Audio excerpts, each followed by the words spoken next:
Son et son dévouement ont été reconnus dans le monde entier à travers de différents prix tels que le prix des Nations Unies pour le droit de l'homme en 2008, le prix Sakharov en 2014 et enfin le prix Nobel de la paix en 2018. Je suis extrêmement émue et honorée, cher docteur, de vous donner la parole à l'occasion de la cérémonie d'ouverture du congrès annuel de l'Union internationale des avocats.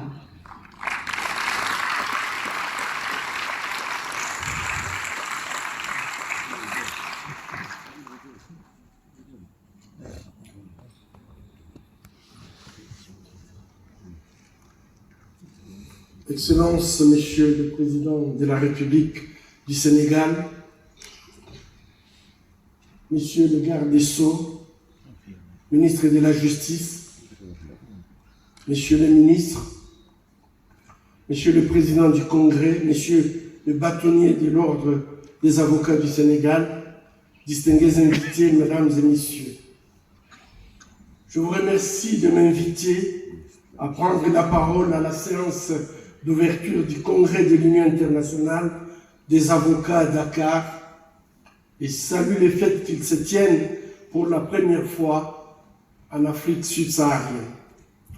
Les thèmes du Congrès ont retenu notre attention car ils sont au cœur de nos efforts de plaidoyer pour la paix en République démocratique du Congo. En effet, la situation instable de nombreuses régions en Afrique et des pays qui peinent à décoller est intimement liée au problème de la gouvernance du secteur minier et de la culture de l'impunité. Mesdames et messieurs, il a souvent été dit que le Congo est un scandale géologique pour toutes les richesses qu'il possède. Son sol regorge en effet d'or et de pierres précieuses et de minéraux. Pourtant, ces vastes ressources n'ont jamais profité à la population qui vit dans sa majorité dans une extrême pauvreté et dont le bien-être et la prospérité ont été sacrifiés sur l'autel d'intérêts économiques et géostratégiques. Ces dernières décennies, l'étain, le tungstène,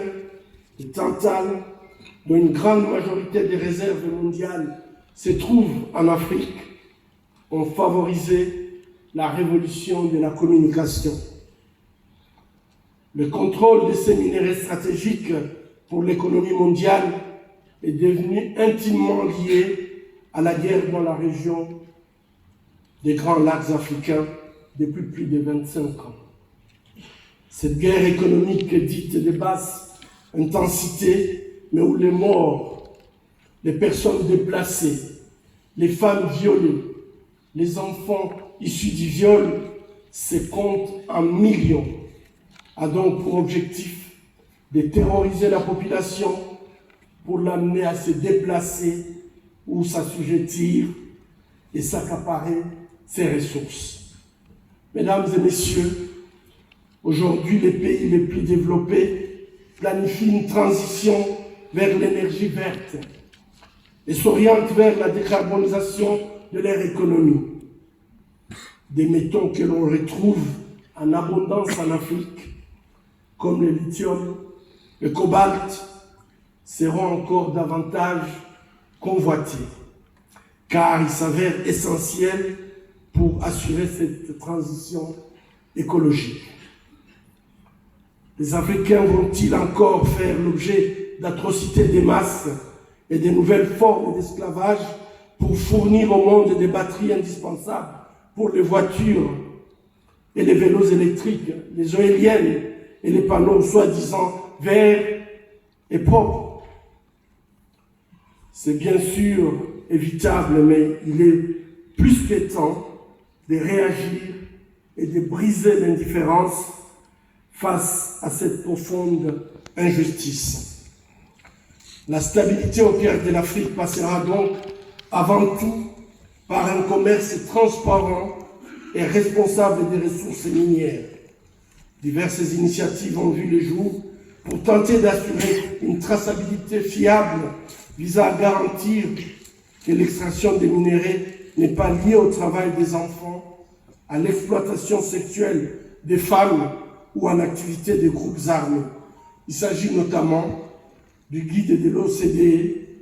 et du règlement européen sur le devoir de diligence pour des chaînes d'approvisionnement responsables en minéraux, de la loi américaine Dodd-Frank, de l'initiative pour la transparence des industries extractives ou encore du mécanisme de certification de la conférence internationale pour la région des Grands Lacs. Ces initiatives visant à promouvoir une responsabilité sociale et environnementale des entreprises vont dans la bonne direction, mais ne sont pas suffisantes, car ces textes ne sont pas contraignants à tous les maillons de la chaîne. En outre, certains géants économiques ne sont pas concernés par ces normes, notamment la Chine, pays bien connu pour la transformation des produits qui inondent nos marchés. Le cadre normatif en vigueur n'a donc pas réussi à empêcher que de vastes quantités de minéraux issus de la République démocratique du Congo soient encore exportés illégalement vers les pays limitrophes. À titre d'exemple, une récente étude de l'ONG Global Witness démontre que depuis 2013, seuls 10% des minéraux exportés par le Rwanda avaient été réellement extraits sur son territoire. Les 90% restants a été introduit illégalement à partir de la République démocratique du Congo. Des recherches de la société civile avancent même qu'en raison de la mauvaise gouvernance du secteur minier, ces réglementations visant à assurer la transparence sont détournées de leur objectif initial et permettent plutôt le blanchiment des minéraux congolais entachés de sang. En effet, dans une région où la corruption est endémique, d'énormes quantités de minerais provenant des mines non validées, y compris sous le contrôle des milices ou exploités par l'intermédiaire du travail des enfants, où les femmes sont exploitées sexuellement, peuvent en fin de compte intégrer la chaîne d'approvisionnement certifiée. Ensuite, l'exportation de ces minéraux de conflit blanchis s'exporte sur les marchés mondiaux via Hong Kong, Dubaï ou encore Bangkok. Mesdames et messieurs, si l'on veut mettre fin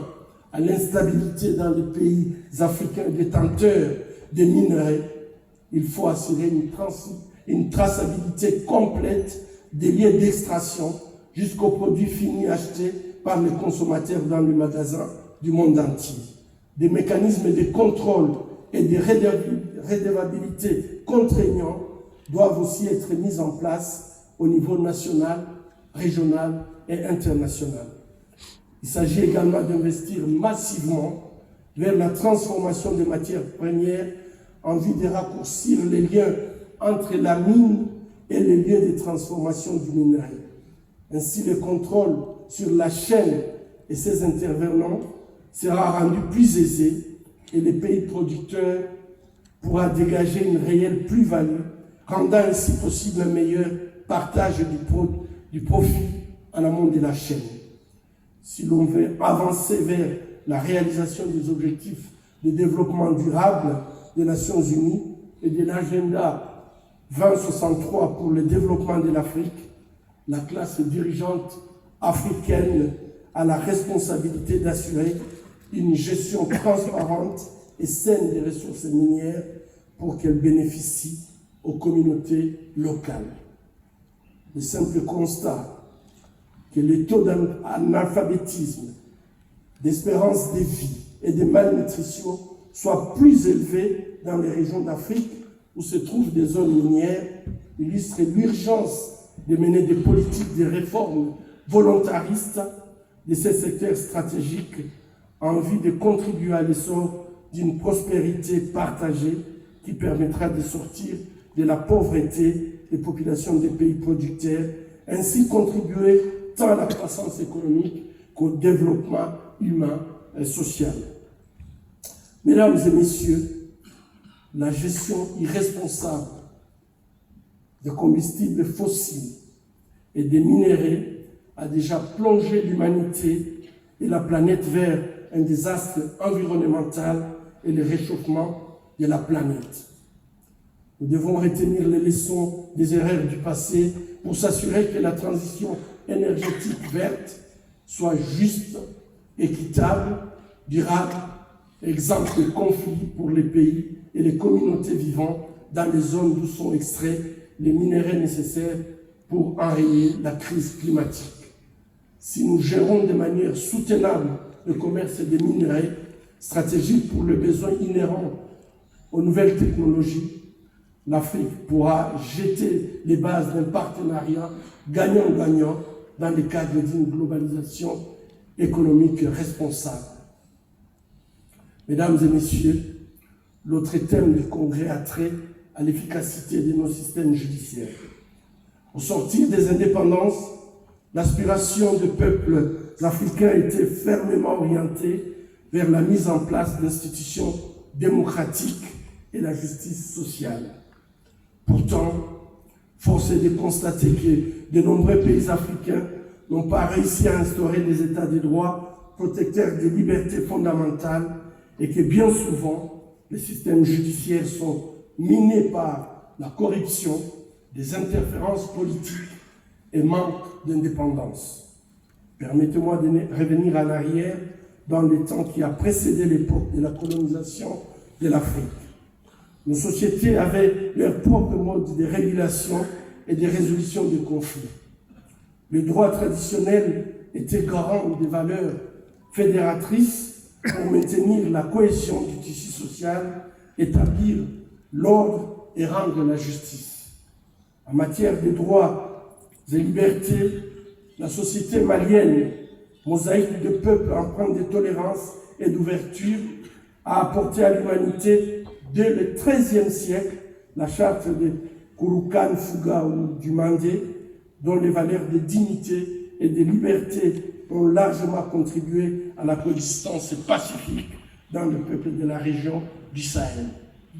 Il s'agit de l'une des sources historiques de la Déclaration universelle des droits de l'homme, et l'Afrique peut non seulement être fière de ses patrimoines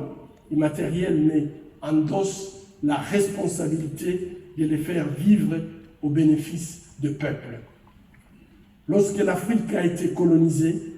ses référents ont été bouleversés et les systèmes juridiques extérieurs aux traditions africaines les ont remplacés pour asseoir les intérêts du pouvoir colonial.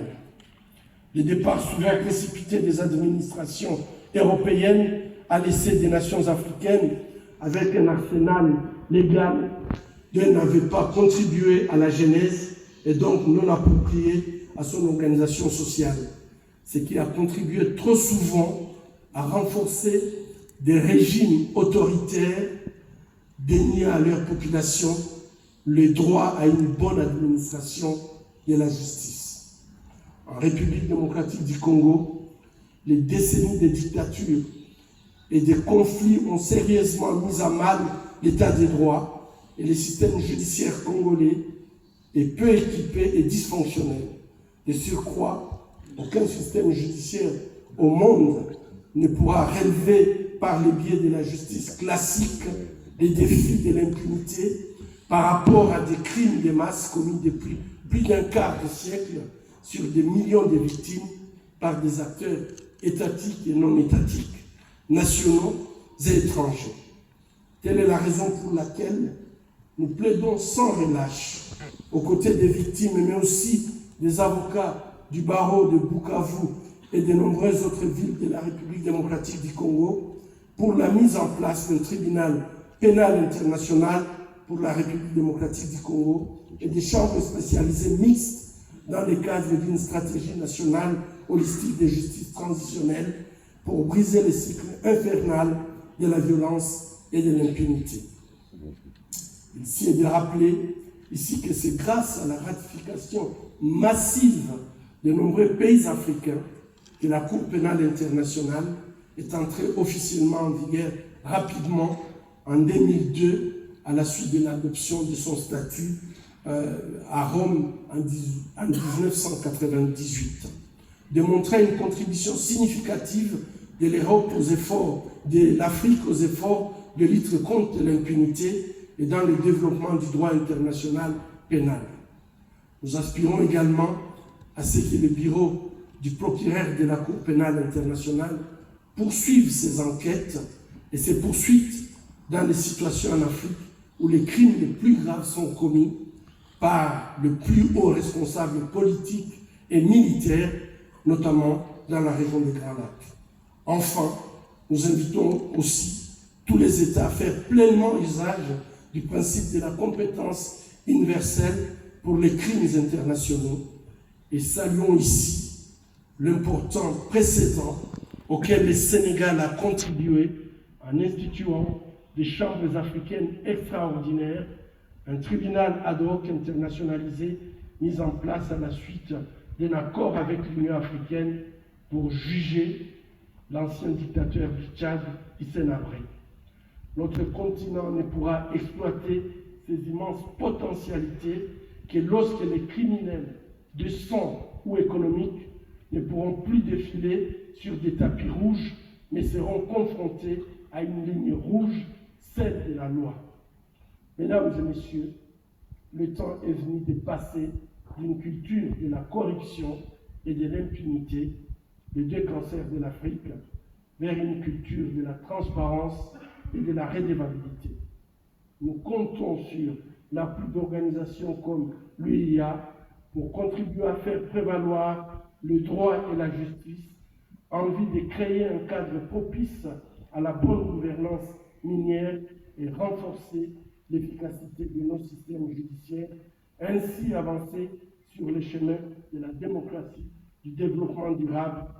et de la paix. Je vous remercie.